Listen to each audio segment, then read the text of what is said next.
Well, good morning and welcome to yet another edition of Elevenses. I'm Kevin Williams and I'm with Survival Skills Rider Training, and this is my topical news, controversial views and biking tips show. Right, so what have we got for you this morning? Well, it's a very good question because I can't quite remember what I actually set up to talk about. I know that I'm talking, going to give you some figures on bike sales for April, and we'll talk about the ACU making plans to get racing underway again here in the UK.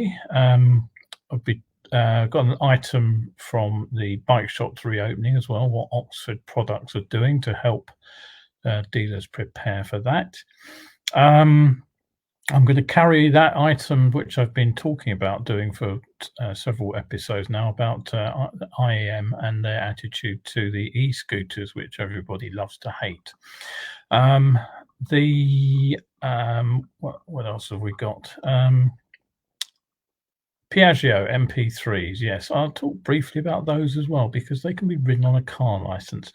I'm going to finish off with an item on learning styles. Now, something I'm quite interested in with a sort of bit of an education background, you know, my research degree, is how we actually learn. And what I'll be talking about is how if we're helping other riders, which is one of the commonest ways that riders learn, how we can think about how to prepare ourselves best to give information to other people. Right, so that's what we'll be doing over the course of the session. Don't forget, if you have a comment or a question or a suggestion, do drop me a line. You can use the comment box down below. I'm always interested to hear what people have to say, and one thing I will be interested in, and I'll probably be putting some kind of post up on Facebook later about this, is how many people are actually watching Elevenses on catch up later. I'm aware that obviously a lot of people are going back to work now, so I'd like to know how many people are actually watching it after the event. I've got obviously online stats, but it'd be nice to know what people think rather than just look at some bald numbers. Okay, so let's get on with the show. Bike sales, well, not surprisingly, they have slumped during the coronavirus crisis. They're in fact down 83% in total for last month. April figures have come out for April's sales. We entered lockdown, you may recall, on March 23rd, so dealers have been shut for all of April, and as well as the doors of the showrooms being closed, the transport chain of new bikes arriving in dealers has also been disrupted. The MCIA figures actually show that scooters are down 72% and mopeds and motorcycles nearly 87. But actually, perhaps not surprisingly, given what I've been talking about over the last few weeks as motorcycles being a valid means of transport during lockdown, motorcycle industry did rather better than the car industry, which reported a 97% drop on sales year on year. So that's a huge hit for the car industry. And as you can see, bikes, in fact, look relatively good by comparison. So, okay, what does that mean on an annual basis? Well, it basically means we're down 30% on sales over the same period of last year. Lockdowns continued obviously into May, and we're just about to come to the end of May, and 1st of June showrooms will be reopening. So it's going to be a third month where sales are hard hit, but with a bit of luck, things will be moving back up as we move into June. Now, it will be interesting, I think, to see how the bike industry prepares itself for the rest of the year. I'm very much of the opinion that a lot of people will be looking towards small motorcycles. A lot of people will have taken a big financial hit over lockdown and will continue to do so. So there's a fairly good chance, I would have thought, that it's the small end of the motorcycle sector which will recover quickest. No doubt there will be people who can buy top-end models. There are always somebody who can afford bikes like that. But my guess is it's probably going to be the middle-range bikes that are going to suffer most of all. Probably things in the 600cc category up to I don't know, maybe something like 900 Tracer or the sort of the less expensive 1000cc's. My guess is that the top end of the range, sort of top end BMWs, Ducatis, that kind of thing, will probably survive, but I guess the mid-range stuff will suffer. There are a few clues from last month's figures which we can work with. The best-selling two-wheel bike for April was the Yamaha NMAX, which is a 125 scooter, and that accounted for no less than 97 of the total 173 Yamahas sold.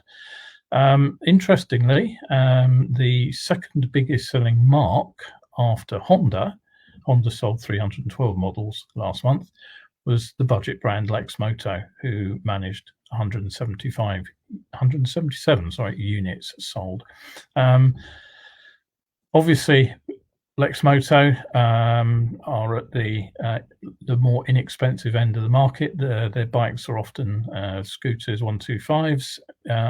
So again, it gives you an indication of where things are going.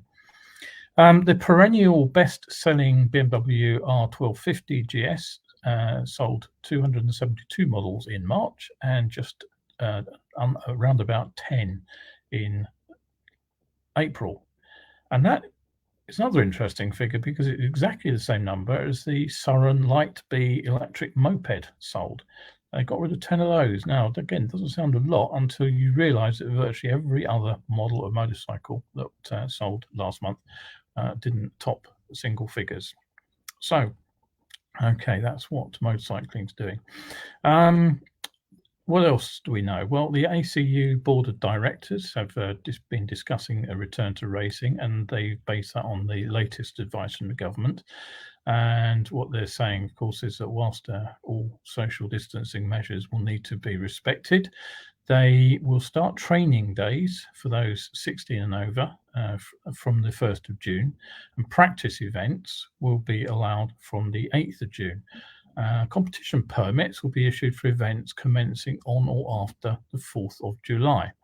They say that youth practice is still to be reviewed, and they haven't made a decision on that yet. But basically, the chairman, Roy Humphreys, says the directors are well aware of the eagerness of many who wish to get going and get started back in their sport as soon as possible. Apart from the love of the sport and motorcycles, this will give everyone a lift and help our mental well-being. We have as a governing body have a responsibility to ensure our sport, our clubs and members adhere to the current UK government policy with regard to COVID-19. And as such, we must do all we can to minimize the risk of infection by maintaining our social distance. The last thing we need, or anyone else needs, is a second peak now that restrictions are slowly beginning to ease. Now, that's doesn't say anything there about spectators, and I suspect that for the time being, events like British Superbikes may end up going ahead, but on TV only. That's certainly the likelihood for football, so I don't see it being any different for Superbikes. You'll notice it doesn't say anything about track days either. I suspect that will be down to the individual track day organisers, but notably, I subscribe to an organisation called Rider Days, who are based over in Belgium, and they organise track days at various circuits across Europe, including Spa-Francorchamps. And they announced just a day or two ago that, in fact, their track days are going ahead, and the first one will be in July, I think it was. I'll dig that out and perhaps put that up on Sunday's show. So, okay, if motorcycle sport may be getting underway, what about getting back into the bike shops? Well, as I mentioned on Wednesday, bike shops are planning on reopening on Monday if they can meet government guidelines. Now, here's an interesting thing. I mentioned the other day that I wouldn't be overly happy about going into a bike dealer's and putting on clothing that other people have been trying on off the shelf right at this moment, and I would be particularly unhappy about trying on a helmet for very obvious reasons. Now, somebody else has been thinking along the same way I have, and Oxford Products are flying in 100,000 cotton balaclavas, which they say will facilitate the safe trying on of helmets in store. And they'll be arriving later in June. And what they say is they'll be supplying those to Oxford dealers at what they call heavily subsidised prices. So that helmets, they say, can be tried on without risk of contamination, all part of the making motorcycle shops COVID safe as per government guidelines for reopening. Now, what they're suggesting is that if you go and buy a helmet, then the dealer will probably throw in the cost of the used balaclava. After all, they can't do anything with it, and you'll be taking it home anyway. Is that a reasonable thing to do? Well, I would like to see any kind of science behind that. We know that cotton is proving to be modestly effective as a mask. There's plenty of science behind that. But, you know, honestly, if you put a helmet on and whether you've got a cotton mask on or not, and you happen to be COVID-19 positive, then I'm sure that there will be viruses on that helmet, and they could be on there. Well, we know that the virus survives for several hours on a surface like that. The full details, there are no more details from Oxford. My speculation there is that I still wouldn't be happy trying a helmet on in a shop at the moment for the time being. It makes it difficult. I can see that, to get a helmet that fits, but ultimately I think you're probably better off stretching your existing lid a little bit longer, or actually, even on this case, I would suggest measuring your head properly. There are several guides online about how to do this, how to measure your head and how to get sized, and then basically ordering something online. I'd be far happier doing that, but yeah, just make sure. I would say that it's new. Okay, so you're watching Survival Skills and Kevin Williams here, and you're watching the Elevenses show, where I'm bringing you topical news, controversial views, and there's probably one I've just given you there, and biking tips. So, okay. Now, item that I have promised to bring you twice and ran out of time to cover, so I made sure it's in the middle of the show this time rather than at the end, and that's what the IAM call a once-in-a-lifetime chance to make positive changes to transport infrastructure. And what they particularly talk about here is the national trial of e-scooters. Now, you probably remember these little things. I've got a picture of one somewhere. That's the MP3, there it is. Let's get that up on screen. That was the one that Ducati have designed and are supplying as we speak.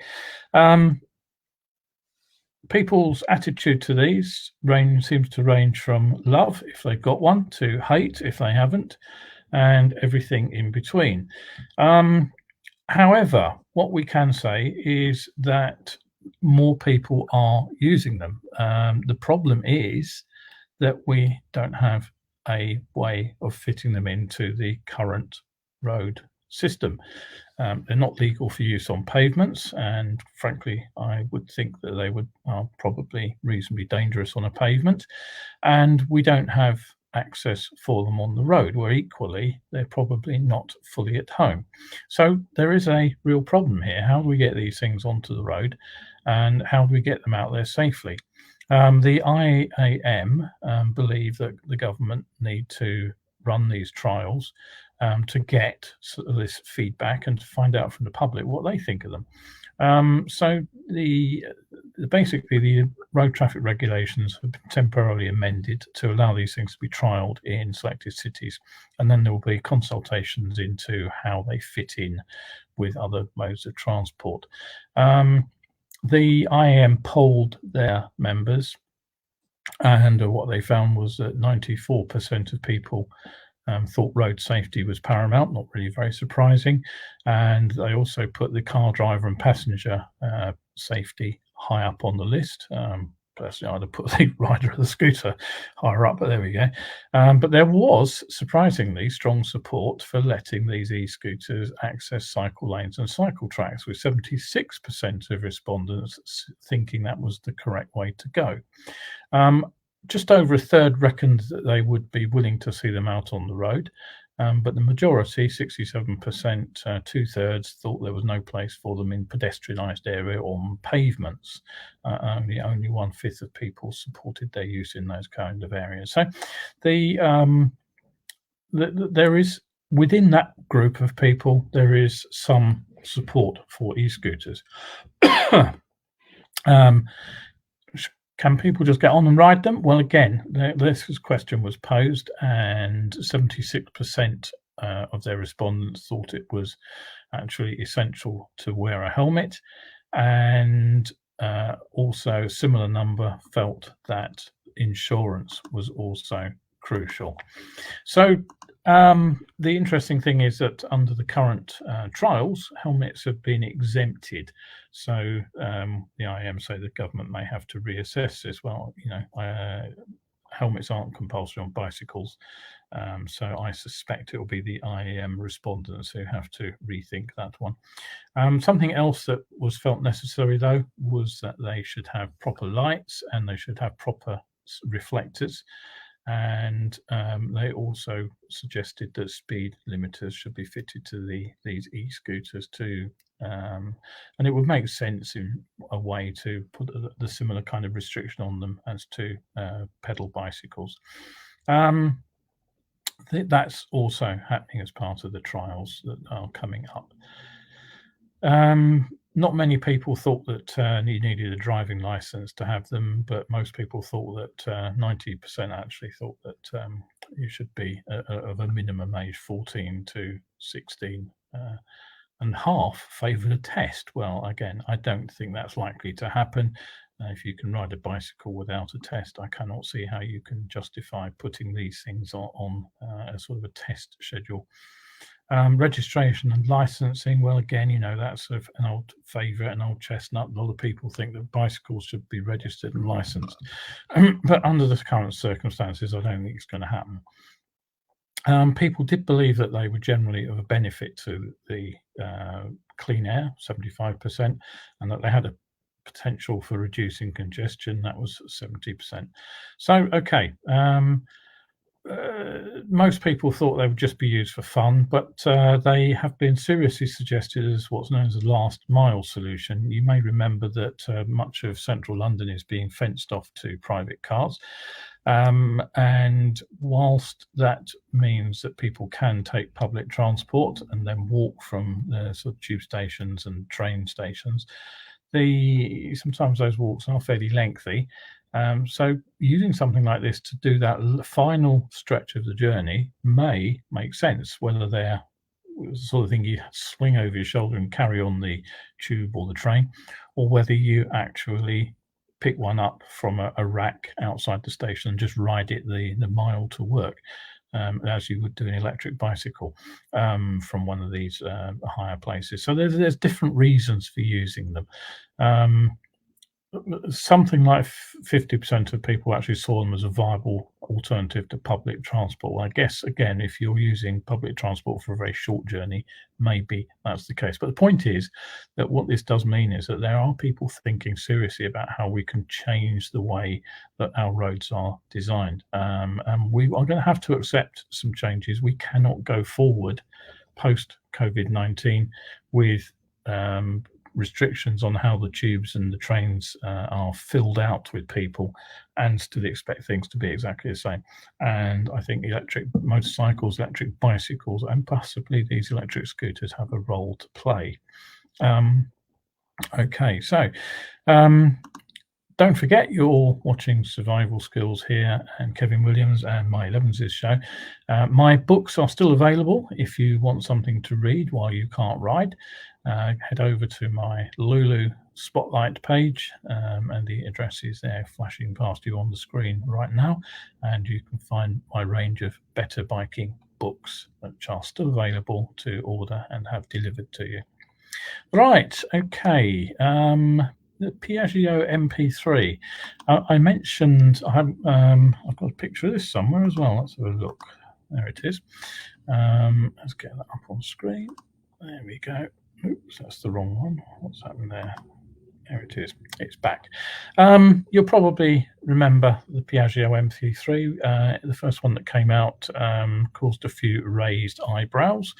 The plus for this particular model, because Piaggio redesigned them slightly. Originally, they were rated as a motorcycle because the two front wheels were close together. But somebody suddenly realized that if they stretched the gap between them a little, it would mean that a car driver could ride one. Now, the average motorcyclist looks at these things with a degree of horror. Most people think that's not a proper motorbike. They're getting the same reaction as the Nikon does. But the thing is, if you've got two front wheels, they don't crash, not nearly so easily as a two-wheeled motorcycle. I haven't actually ridden one. I did try and get a test ride on one actually not too long ago, and they just sold the last one in the shop. So they are popular. They do rush out the doors, and there are a shed load of them around in London.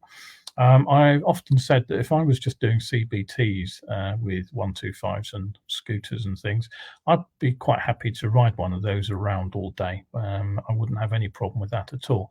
Hold your hands up if you think that I'm completely wrong, but they have a role to play. A friend of mine who did ride one, she's one of these adventure tour guides.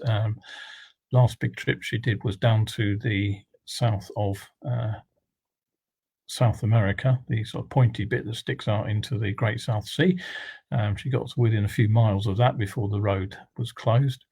So she's got a lot of riding experience, and she rode one off-road and described it as almost, that she couldn't crash it. She tried doing everything that you don't do on dirt on one of those, and basically the front end just slid. Now, if you can do that on dirt in the hands of an experienced sort of cross-country rider, then think about the advantages for an inexperienced motorcyclist on the road.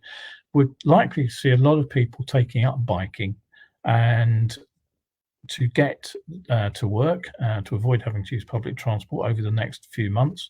And this is one way that we could get them onto bikes without risking crashes going through the roof, because that's one of my concerns, is as we get more people on two wheels, the crash rate for motorcycles will go up, and that will be used to beat motorcycling at some point in the future. Trust me on that one. Motorcycling is risky enough. Every time there is a climb in accident figures, somebody somewhere picks up on that and says motorcycling is dangerous, motorcycling should be banned, it should be made more difficult. So they are popular elsewhere in Europe, and as I say, they're popular in London, but they are perfectly practical 125 transport. They may not be zippy around on motorways. You may not want to ride to the south of France on 1 2 up, but for getting from A to B, they are, I think, ideal, and they could be a big seller to new commuters.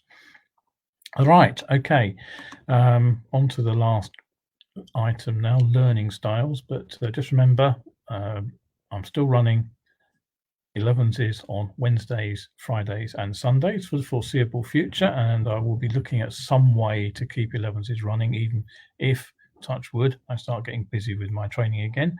So one thing that as I say, that I'm fairly keen on is getting back into my own bike training. I'm relaunching on the 1st of June, Monday. I will be doing it in a slightly different way. I will be mixing up some online coaching, some online video briefing with the practical training, so I can minimize the sort of face-to-face time and therefore hopefully maximize both our safety points. So one thing that many riders will do is that they will get help from people they already know who ride. It's probably the most common form of teaching after CBT. We'll all go to someone we know who we see as a sort of peer with better knowledge than us and get some help. Now, one of the problems is, though, that teaching people to ride is easy. I've had this argument with numerous people over the years. People say, if you can already ride a bike, how hard can it be to teach anybody else? Well, the answer is, as I know from long experience, trust me on this one, it's surprisingly difficult. And the fact is, if someone trying to teach a skill doesn't understand some basic educational theory, it may be worse than useless. I like telling little stories. Here's one from many years ago. When I was just having left college, and I booked a ski holiday with my girlfriend at the time, and she promised that she would teach me to ski because she was already quite a proficient skier. How hard can it be? ... The answer was that it turned out to be much tougher than either of us anticipated. The first problem was that she didn't know what she was doing on a pair of skis. So the first challenge that she had was to try to transfer that knowledge, and she failed on the very most basic problem. She had no idea of how it was that she stood up on a pair of skis. This is the first task of any training. We have to be able to take a task, break it down into its component parts, to understand how we do it before we are in any kind of a position to pass that information on to somebody else.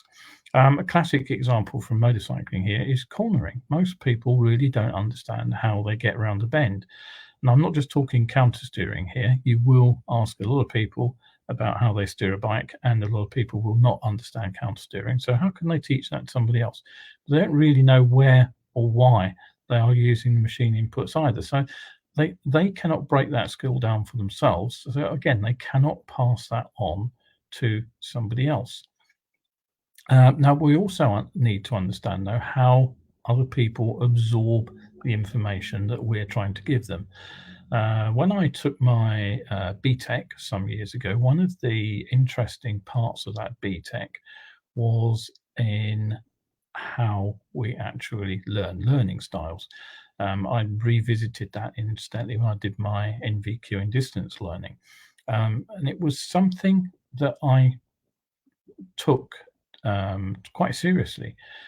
We need to understand how to get the message over to a third party. My girlfriend's approach with the skiing was to basically say, watch me and do the same. How many times have you heard somebody say to another rider, watch me and do what I do?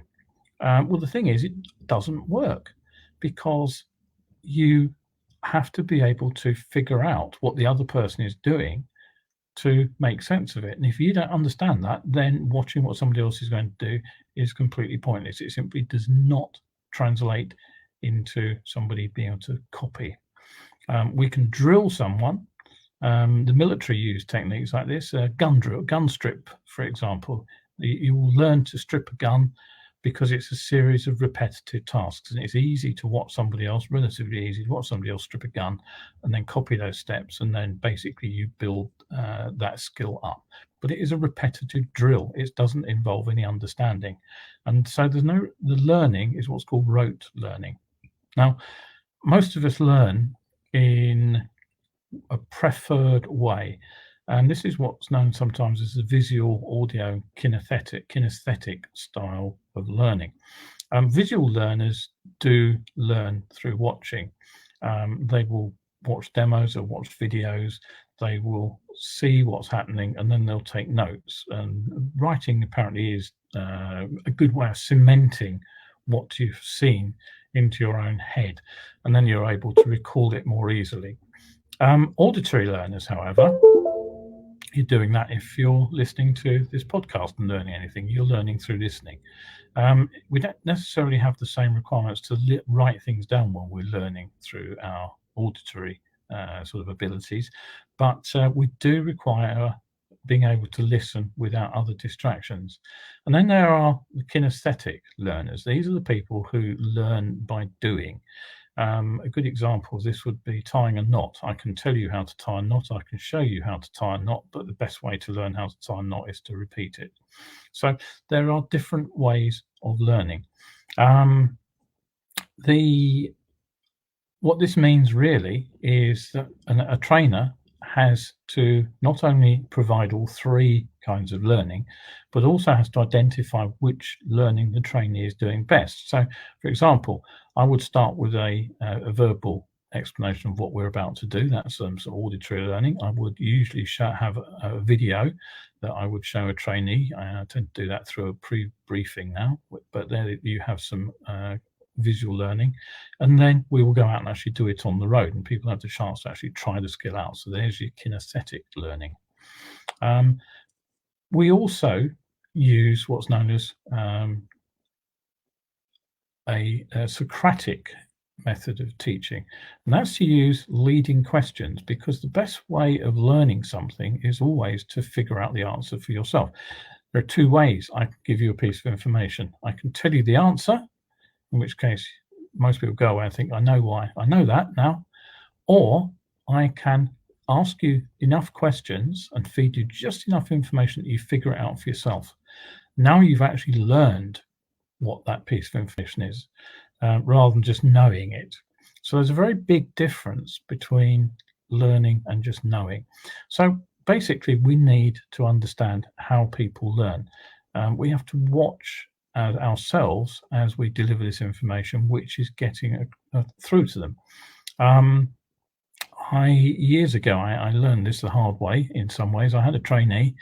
I still remember him very, very well. He was riding a 125. He was riding 125 perfectly well, except for one thing. He could not do roundabouts to save his life. Every time he went into a roundabout, all the lines were wrong. Signals were in all the wrong places, head checks in all the wrong places. Everything else about his riding was fine, but he was going to fail on roundabouts. I drew diagrams, I explained why we were doing things, and then about 20 minutes before his test, I had a brainwave. I just stuck him behind me and said, follow me, watch me do what I do. And I took him through the sequence of roundabouts where he was having most trouble. I said, right, that's what we do. Now try again. And he did it perfectly. He was a visual learner. He had to see me actually maneuver through those roundabouts, put the indicators on in the right place, make all the visual checks in the right places, and then he could do it. He had all the other information he needed about why, but it was the actual watching that worked for him. So the answer is that whilst watch and do what I do can work for some people, it has to fill out the deeper learning. People have to understand it rather than just copy. So it's teaching people isn't as simple as a lot of riders often think. They just assume that we're just out there dragging people around behind us or in front of us. There's a lot more to a decent, well-constructed training course than just getting people to copy. What we're trying to do on these courses is explain in these different ways and see which works best for the trainee, and then we'll focus mostly on that particular style of visual, auditory, or kinesthetic. But what we're trying to do more than anything else is to make people learn rather than just copy what we're doing. So next time you hear someone say, just how hard can it be to be an instructor, have a think about that. And if somebody you know over the next few weeks asks, can you just give me a bit of help with concerning their new bike, then just maybe think back to what I've said for the last few minutes and consider how you yourself can improve the way that you give them a little bit of assistance over the coming weeks.